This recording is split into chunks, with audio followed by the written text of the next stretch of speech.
В День государственного языка наша съемочная команда решила пройтись по некоторым центральным улицам и выявить ошибки в рекламных щитах, баннерах и объявлениях. Только на одном небольшом отрезке улицы Ахунбаева мы нашли около 10 нелепых переводов с русского на кыргызский, грамматических, а также орфографических ошибок на кыргызском языке. К примеру, этот магазин для одежды считает, что перевод предложения «пакистанская мужская женская одежда» будет переводиться именно таким образом.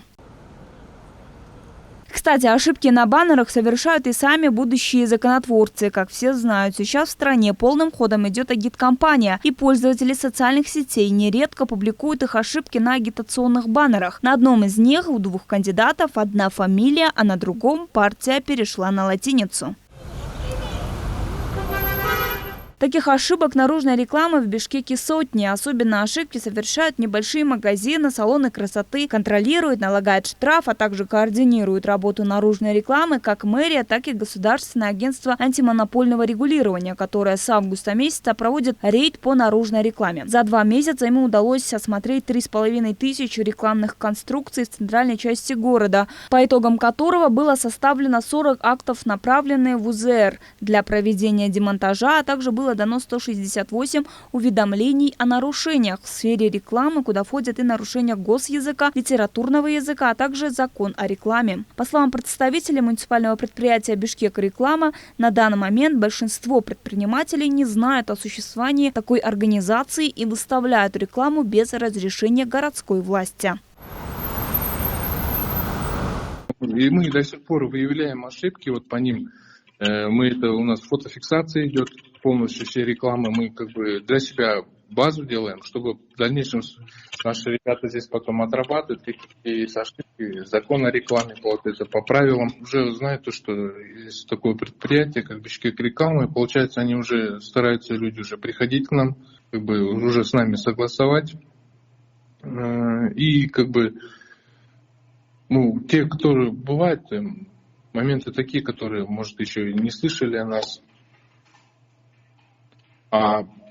и не знакомы еще с правилами, так как правила введены в действие только 15 марта. Нурбулат Азамат, несмотря на свой молодой возраст, не первый год занимается переводом наружной рекламы. По его мнению, причина, по которой так часто допускаются ошибки в наружной рекламе, кроется в самих рекламодателях, которые относятся к своему рекламному баннеру не с профессиональной точки зрения. Из-за таких бизнесменов, которые не обращаются за переводом текста к компетентным специалистам, в городе творится рекламный беспредел. Более того, по мнению переводчика, рейды со стороны комиссии по госязыку, а также власти должны быть на постоянной основе.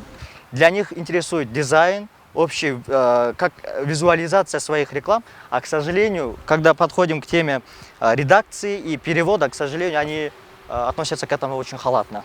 К сожалению, это все ведет к тому, что мы перестаем все это замечать, и к этому мы относимся как будто все это так и должно быть, да? По мнению депутата Джауркенеша Канабека Иманалиева, законов у нас достаточно, чтобы регулировать ошибки на госязыке в наружной рекламе. Однако вопрос в том, кто должен писать заявление об ошибках. По мнению депутата, эту проблему в первую очередь должно поднимать общество, а во-вторых, необходимо увеличить сумму штрафа. На данный момент, согласно административному кодексу, штраф за нарушение закона о рекламе составляет от 3 до 5 тысяч сомов. Однако вопрос не в деньгах, вопрос в ответственности за родной язык. Это связано с каждым из нас. Сейчас появился короткий, немного непонятный язык интернета. Мы не смогли сохранить наш литературный язык, который так поднимали в советское время. Отметим, что День государственного языка отмечается в стране ежегодно 23 сентября. В честь принятия в этот день в 1989 году Верховным Советом Киргизской ССР закона о государственном языке Киргизской ССР. Данным документом за кыргызским языком был закреплен статус государственного. Айда Матбекова, Гульчора Казымкулов, Нью ТВ.